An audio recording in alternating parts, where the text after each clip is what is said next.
This is the League 2 preview. On to game 1 then. We've got Crew up against Grimsby. Crew in their last 4, they won 2 and then they lost 2. Last time out they lost 3-1 to MK Dons and currently sit in 11th place. Meanwhile Grimsby, they sit in 4th place. Last time out a huge win against Gillingham. Yes, they were down to 9 men, but what a result that was for Grimsby, who bounced back very well after losing 2-1 to Colchester in the game before. Between these two sides there are no draws in their last 14 games.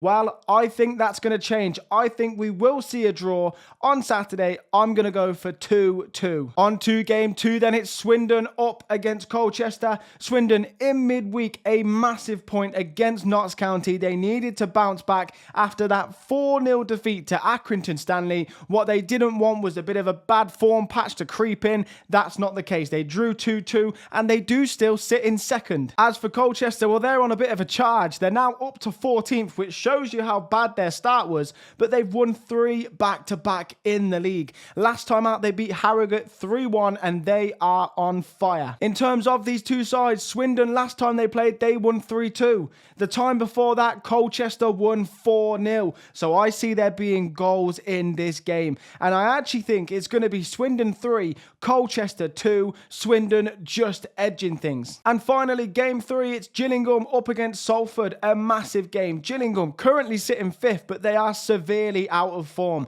They went on that unbeaten run. It was fantastic. Since then, they have been so poor. The last 5 games, they've only won 1. They've lost 3 and drew 1. So a side that are nowhere near the form that they started with in League 2. As for their opponents then, Salford, they are also in a bit of a bad patch of form. Yes, last time out, they did beat Oldham 1-0, which was a good result. But the 3 games before that were all losses to promotion rivals as well. So they'll be kicking themselves.